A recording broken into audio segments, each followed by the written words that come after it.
Shalom Aleichem Chevra.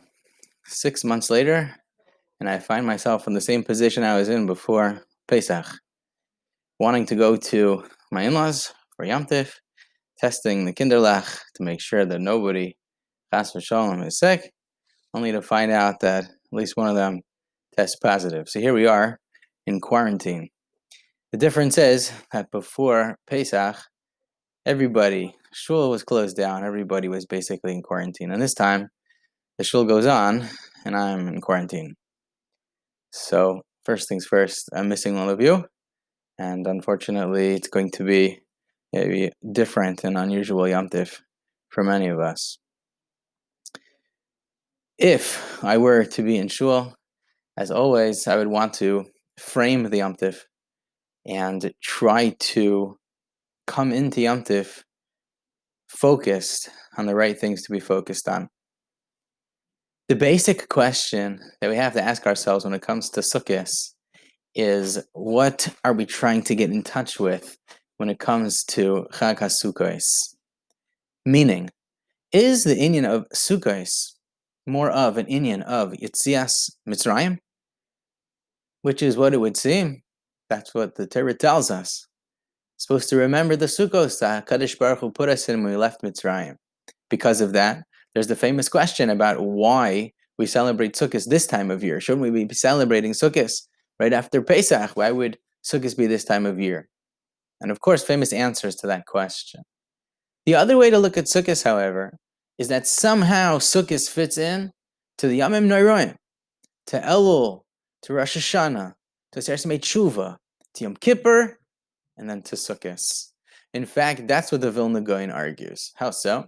In Shir Hashirim, the Vilna Gaon comments to Shir Hashirim, he writes that the Ananei HaKavod, the clouds of glory that surrounded us in the Midbar, it's not that Sukkos represents the Ananei HaKavod of the entire year.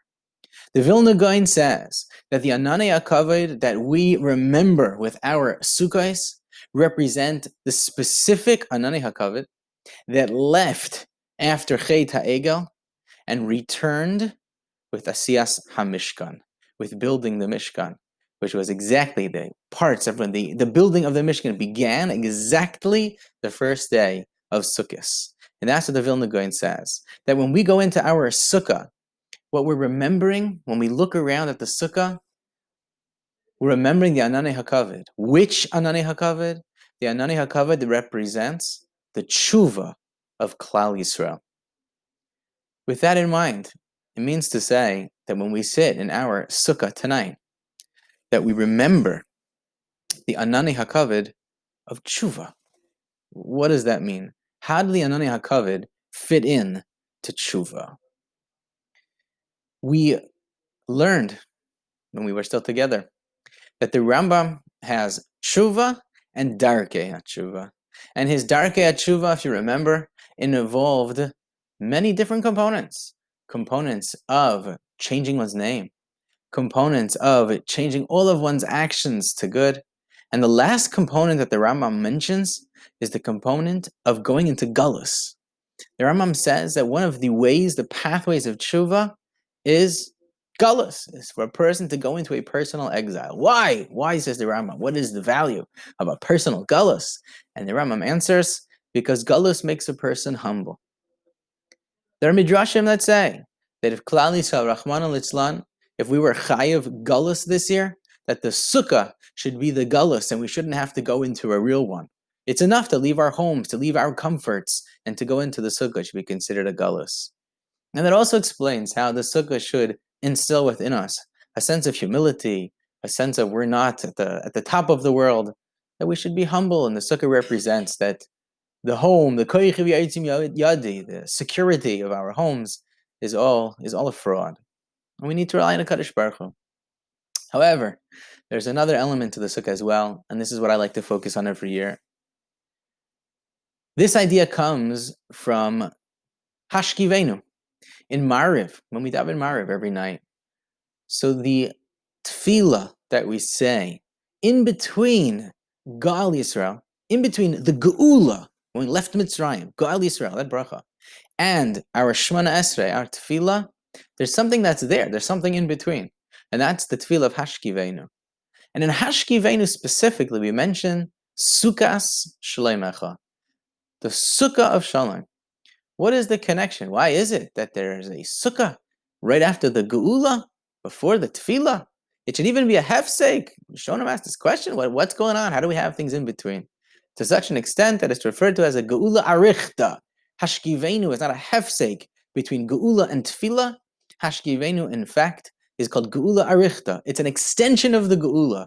What's that idea? What's the idea that Hashkivenu is an extension of the Geula? It's not considered a hefsek between the two brachas. So the idea is that whenever there is a Geula, Geula creates something very delicate. When there's a Geula, you have something fragile. You have something that was redeemed. But you have something that if you put it straight back into its world, if you put it straight back into where it came from, it's too delicate. It's so delicate that it could break. We are so delicate, we could break. Our Geula was Yom HaKippurim. Those of us that were in shul together, so you remember Ne'ilah, remember our Simshalim, remember the tefillos that we had together were so special and so powerful. And those tefillos made us. Those tefillos recreated us. Remember, the Satan looked down and he saw malachim. And we saw ourselves as malachim. And we became malachim. We became so pure, so changed. And that's the delicate, delicate new us that we bring into the sukkah. Why? Because it's so delicate, like a premature baby. They take the preemie and they push it into an incubator. An incubator to keep him warm and to keep him like an artificial womb a little bit longer. He wasn't ready. He's too delicate, too fragile. He came out a little too early. And that's our sukkah. Our sukkah is our incubator. Our sukkah is our Succos Shleimecha. It's our Geula Arichta. It's what's necessary after the Geula to bring this fragile new child into the rest of the year. Let's make it a little more concrete. When we want to view ourselves as malachim, a malach is something that looks what to do based on what a Kadosh Baruch Hu wants from him. He doesn't do anything other than what a Kadosh Baruch Hu wants from him. He's merely a shaliach of a Kadosh Baruch Hu. The fundamental difference between a malach and a human being is that we have all kinds of things that we want to do for ourselves. To be a malach means to be more in touch with the idea that everything we do is for HaKadosh Baruch Hu. The area that's more for us than a Kadosh Baruch Hu of anything else are the most animalistic areas of the human being. What could be more animalistic than survival, than food, than eating, sleeping, all of the basic instincts that an animal has? Therefore, what we do on Sukkot is we take all that we are, that we share with the animals, and we make it into a connection between us and HaKadosh Baruch Hu. What do we do in the sukkah? What's the mitzvah of sukkah? The mitzvah of sukkah is to daven in the sukkah. The mitzvah of sukkah is to learn in the sukkah. You also need to daven in the sukkah. You also need to learn in the sukkah. But the essential mitzvah of sukkah is achila, shesiya, sheina. One should eat, one should drink, one should sleep in the sukkah. The animalistic part of us, that's what we need to bring into the sukkah. How so? Because we need to incubate that part of us to be more like a malach. Because when one eats in the sukkah, he's connecting to Kadosh Baruch Hu. Usually when you eat, you have to think to yourself, I'm doing this because I want to connect to Hashem. But in the sukkah, you don't have to think. In the sukkah, by mere fact that you're in there, you're surrounded by it. You don't even have to think about it, but you're supposed to notice the schach. The schach is supposed to be low enough that you can see it.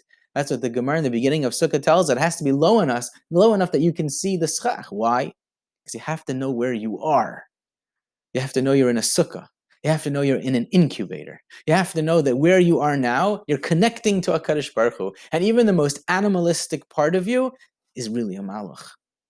And on Sukkot is the most special time of year, Zman Simchaseinu, because we go into the sukkah and we do a mitzvah like no other that we can do with our entire body.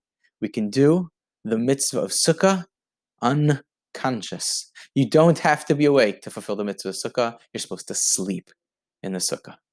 The incubator of the sukkah is that it reminds us that everything needs to be l'shem shamayim, and everything can be l'shem shamayim. And that's what incubates us to be able to get back to the rest of the year. So that's the idea that sukkah is connected to tshuva. That while there's another approach that the sukkah is one of the shalosh regalim, and why it should be this time of year and not after Pesach, but this idea is to remind us that after the Yomim Noruim, that the sukkah is the incubator of our ruchnius. So Chevra, I am certainly going to miss being in shul, going to miss seeing all of you.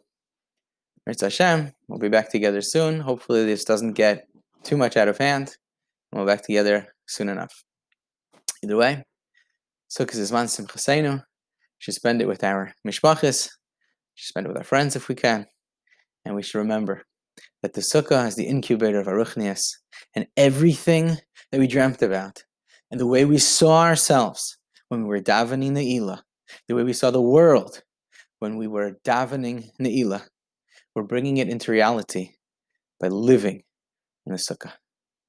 Good Yom Tov.